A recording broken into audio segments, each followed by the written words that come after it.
जून 2025 में रूस में एक महत्वपूर्ण घटना घटी। प्रतिष्ठित सेंट पीटर्सबर्ग अंतर्राष्ट्रीय आर्थिक मंच। और 3 दिन तक चले इस कार्यक्रम के दौरान व्लादिमीर पुतिन ने एक बिल्कुल चौंका देने वाला बयान दिया। उसने जो कहा उस पर बहुत ध्यान दें। सबसे पहले ये स्थिति वैसी ही है, ये बुनियादी रूप से अलग नहीं है। और दूसरी बात, हम यूक्रेन के आत्मसमर्पण की मांग नहीं कर रहे हैं। हम जमीन पर बनी वास्तविकताओं को स्वीकार करने पर जोर देते हैं। मैंने कई बार कहा है कि मैं रूसी और यूक्रेनी लोगों को वास्तव में एक ही लोग मानता हूं। इस मायने में पूरी यूक्रेन हमारी है, इसमें कोई शक नहीं। और वहाँ लोग हैं और पड़ोसी देश में ऐसे लोग कम नहीं हैं जो अपनी संप्रभुता और स्वतंत्रता सुनिश्चित करना चाहते हैं, तो उन्हें शुभकामनाएं। और हम वैसे भी कभी भी किसी भी तरह से यूक्रेनी लोगों के स्वतंत्रता और संप्रभुता के अधिकार पर कोई शक नहीं करते। लेकिन जानते हैं, हमारे यहाँ एक पुरानी कहावत नहीं, कोई दृष्टांत नहीं, बल्कि एक पुराना नियम है। जहाँ रूसी सैनिक का पैर पड़ता है वह जगह हमारी है। ये बहुत साहसी बयान है, लेकिन उसे क्या पता था कि कुछ ही दिनों बाद यूक्रेन कुछ ऐसा करेगा जो इस बात को पूरी तरह चुनौती देगा। कुछ ऐसा जो बहुत हद तक पुतिन की इन भव्य योजनाओं को खतरे में डाल सकता है। 14 जून को इन धमाकेदार बयानों के बीच यूक्रेन के राष्ट्रपति वोलोदिमीर ज़ेलेंस्की ने अपनी खुद की घोषणा की। मुख्य कमांडर ओलेक्सांद्र सिरस्की की एक रिपोर्ट आई थी जिसमें मोर्चे पर और हमारी सक्रिय कार्रवाइयों के बारे में बताया गया था। एक बिंदु जो बहुत ध्यान देने योग्य है वह पोक्रोर्स्क की ओर और हमारे सुमी क्षेत्र की ओर है। हमारे सुमी क्षेत्र के सीमावर्ती इलाकों में हमने वहां से रूसी सैनिकों को खदेड़ दिया। मैं अपनी उन सभी इकाइयों का धन्यवाद करता हूं जिन्होंने ये परिणाम हासिल किया। इन दिनों की उपलब्धियों के आधार पर 22 डिग्री अलग असॉल्ट रेजिमेंट के योद्धा हमारी विशेष सराहना के पात्र हैं, खासकर सुमी के सीमावर्ती क्षेत्र में आक्रामक कार्रवाई और एंड्रीवका की मुक्ति के लिए। बहुत बहुत धन्यवाद दोस्तों। वह एंड्रीवका की बात कर रहे हैं, एक छोटा सा गांव जिसके बारे में आपने शायद कभी नहीं सुना होगा, लेकिन जिसने इस युद्ध के लिए पुतिन की गणनाओं को पूरी तरह बदल दिया हो सकता है। और अब मैं आपको इसका कारण समझाऊंगा। यह समझने के लिए कि एंड्रीवका की आजादी इतनी महत्वपूर्ण क्यों है, मुझे आपको एक चीज दिखानी होगी। क्या आपको फरवरी 2022 याद है, जब पुतिन ने अपना बड़ा हमला शुरू किया था? पहले इलाकों में से एक जिसे उसने कब्जा करने की कोशिश की थी वह ठीक सुमी था, और यह कोई इत्तेफाक नहीं था। सुमी यूक्रेन के उत्तर पूर्व में है, ठीक रूस की सीमा पर। पुतिन के लिए इस इलाके पर नियंत्रण का मतलब था कि उसके पास कीव, यूक्रेन की राजधानी तक सीधा रास्ता होगा। यह तेज और निर्णायक जीत की योजना का हिस्सा था। लेकिन कुछ अप्रत्याशित हो गया। आक्रमण के पहले दिन यानी कि 24 फरवरी 2022 को रूसी सेनाएं सुमी में घुस गईं। उन्हें बहुत कम प्रतिरोध की उम्मीद थी। यह एक बहुत बड़ी भूल थी। इसके बजाय उन्हें यूक्रेनी पैराट्रूपर्स और सशस्त्र नागरिक स्वयंसेवकों का सामना करना पड़ा, जिन्होंने जबरदस्त रक्षा की। उन्होंने न केवल मुकाबला किया, बल्कि शहरी युद्ध में रूसी टैंकों के पूरे काफिले को नष्ट भी कर दिया। नहीं, फेंकना नहीं है, किसी और तरीके से कॉलम में डालना है। हाँ हाँ हाँ, सही है सही है।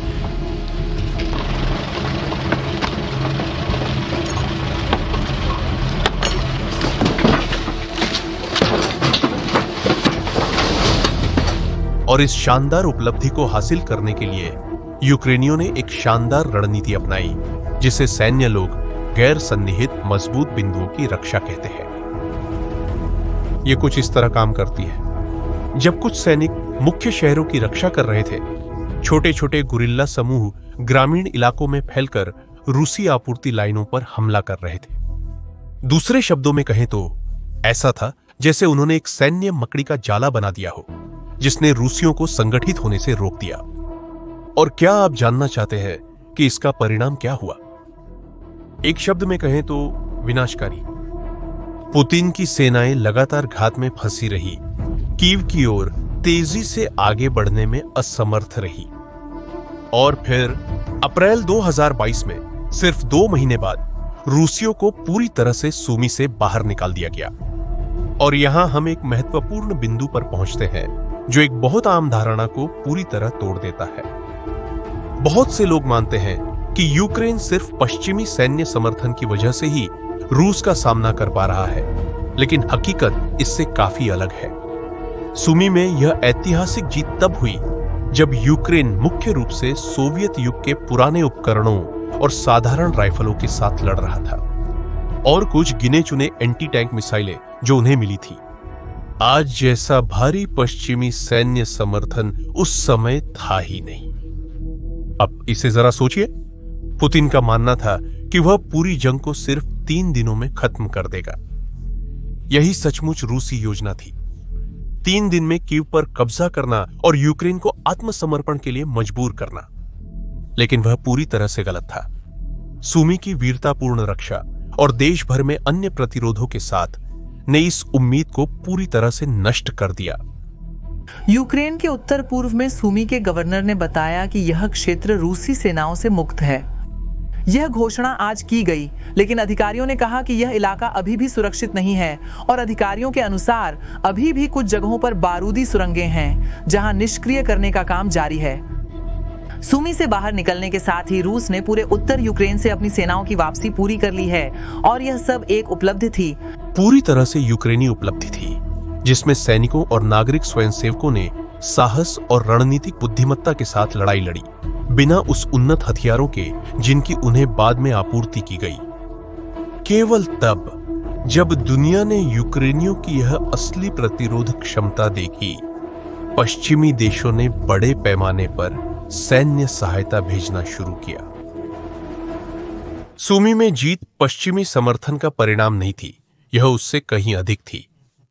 इसने पश्चिम को यूक्रेन का समर्थन करने के लिए राजी किया, और इस जीत के बहुत बड़े परिणाम हुए। सबसे पहले इसने दुनिया को दिखा दिया कि यूक्रेन वास्तव में लड़ सकता है और जीत सकता है, भले ही वह एक सैन्य महाशक्ति का सामना कर रहा हो। दूसरा, सूमी को यूक्रेनी नियंत्रण में बनाए रखना बहुत जरूरी था, ताकि यूक्रेन 2 साल बाद प्रसिद्ध कुर्स्क आक्रमण शुरू कर सके, जिसमें उसने रूसी क्षेत्र में घुसपैठ की। और जानते हैं एक बात, पुतिन कभी भी सूमी में मिली उस बेइज्जती को नहीं भूले। तभी 2025 में उन्होंने दोबारा कोशिश करने का फैसला किया। अब मुझे तुम्हें इस हालिया कहानी के नायकों से मिलवाना है जो 125वें अलग असॉल्ट रेजिमेंट के हैं। इस यूनिट की एक दिलचस्प उत्पत्ति है। यह यूनिट 8 मार्च 2022 को बनाई गई थी, रूसी आक्रमण के सिर्फ 2 हफ्ते बाद खार्किव के स्थानीय स्वयंसेवकों द्वारा, जो अपना वतन बचाना चाहते थे।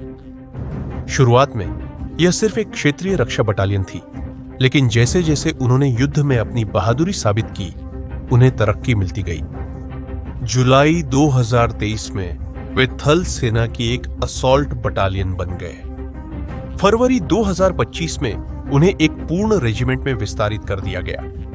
यह विकास दिखाता है कि कैसे नागरिक स्वयंसेवकों की एक इकाई यूक्रेन की सबसे डरावनी ताकतों में से एक में बदल गई। 225 डिग्री का युद्ध इतिहास प्रभावशाली है। उन्होंने खार्किव में लड़ाई लड़ी, बाखमुत की नर्क जैसी लड़ाइयों से बचे, अवदीवका की रक्षा की और कुर्स्क के आक्रमण में भाग लिया। मई 2024 में वे रूस के सबसे आधुनिक टैंकों में से एक T-90M को भी कब्जा करने में सफल रहे। रूसी टेलीविजन ने तो उन्हें यूक्रेन की सबसे शक्तिशाली इकाइयों में से एक कहा, जो सबसे बेहतरीन पश्चिमी तकनीक से लैस है। लेकिन जून 2025 में उन्होंने अपनी सबसे महत्वपूर्ण हालिया जीत हासिल की। अंद्रीवका के लिए लड़ाई एक और रूसी कोशिश के रूप में शुरू हुई थी, जिसमें वे अपनी बफर जोन बनाना चाहते थे।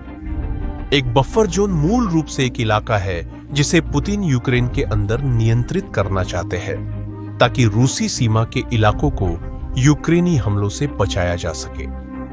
यह यूक्रेनी कब्जा की गई जमीन का इस्तेमाल करके एक क्षेत्रीय ढाल बनाने जैसा है, और इसे हासिल करने के लिए पुतिन ने सुमी सीमा पर 50,000 से ज्यादा सैनिक तैनात कर दिए हैं, जो मोटरसाइकिल और वाहनों के साथ छोटे छोटे हमलावर दलों की रणनीति अपनाकर सीमा के गांवों पर जल्दी कब्जा कर रहे हैं। और इसी समय यूक्रेन को एक झटका लगा। 4 जून को दुश्मन की रणनीति काम कर गई। रूसी सेनाएं एंड्रीवका और पास के गांव वोडोलाही पर कब्जा करने में सफल रही। कई पर्यवेक्षकों के लिए यह रूस की ओर से एक और बढ़त की तरह लग रहा था, एक ऐसी जंग में जहां रूस धीरे धीरे लेकिन लगातार जमीन हासिल कर रहा था। लेकिन उन्हें क्या पता था कि यूक्रेन के कुछ और ही इरादे थे। तभी 14 जून को कब्जे के सिर्फ 10 दिन बाद 125 डिग्री रेजिमेंट ने एक जबरदस्त जवाबी हमला किया। उन्होंने न सिर्फ एंड्रीवका को फिर से हासिल किया, बल्कि ऐसा बहुत ही कुशलता से किया कि इससे यहां तक कि सैन्य विश्लेषक भी हैरान रह गए। जेलेंस्की ने उसी दिन आजादी की घोषणा की, खास तौर पर रेजिमेंट की आक्रामक कार्रवाइयों की सराहना की। लेकिन यह कहानी यही खत्म नहीं हुई। आधिकारिक घोषणा के बाद भी गांव में अभी भी रूसी सैनिक छिपे हुए थे।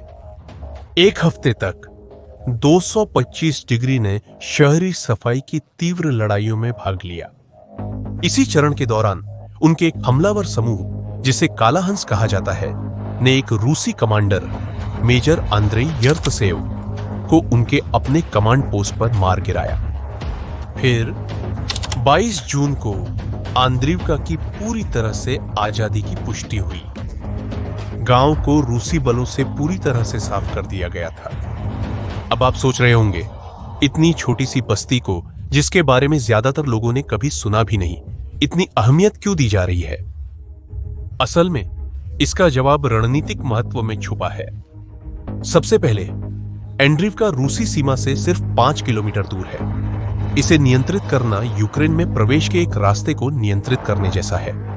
पुतिन के लिए यह बस्ती उनके उस प्लान में एक अहम कड़ी थी, जिसमें वे रूसी इलाकों को यूक्रेनी हमलों से बचाने के लिए एक बफर जोन बनाना चाहते थे।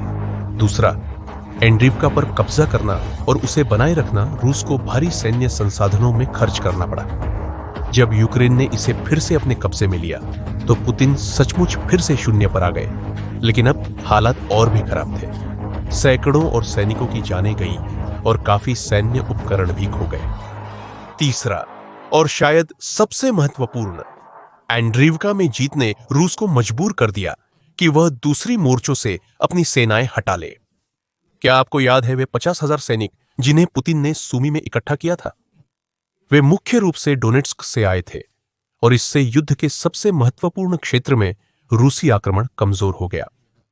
यूक्रेनी कमांडर इन चीफ ने पुष्टि की कि कुर्स्क और सुमी में की गई कार्रवाइयों ने रूस को 60,000 सैनिकों को डोनेट्स्क में अभियानों को मजबूत करने के लिए फिर से तैनात करने से रोक दिया। इसका मतलब है कि छोटी आंद्रीवका सबसे गंभीर मोर्चों पर दबाव कम करने में मदद कर रही है। और इस कहानी में एक और भी महत्वपूर्ण मनोवैज्ञानिक पहलू है।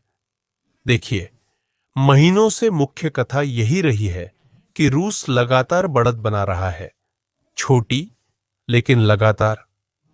आंद्रीवका की पुनः विजय इस कथा को पूरी तरह तोड़ देती है।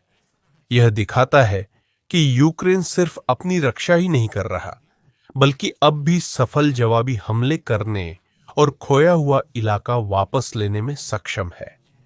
और सिर्फ इतना ही नहीं, आंद्रीवका पर कब्जा होने के बाद अब यूक्रेनी सेनाएं अगले लक्ष्य यूनाकिवका की ओर बढ़ रही है।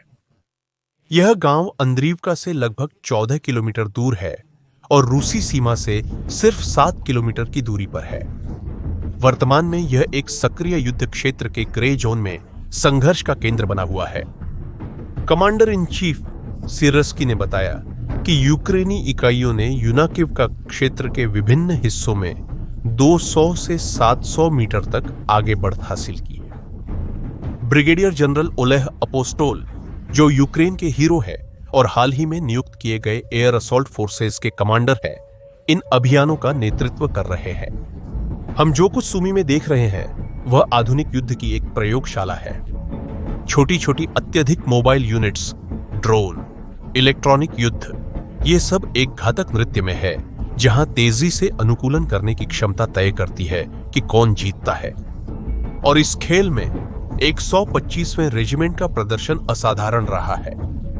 अंद्रीवका की मुक्ति महाद्वीपीय युद्ध के संदर्भ में छोटी लग सकती है, लेकिन इसका प्रभाव इसकी भौगोलिक महत्वता से कहीं आगे जाता है।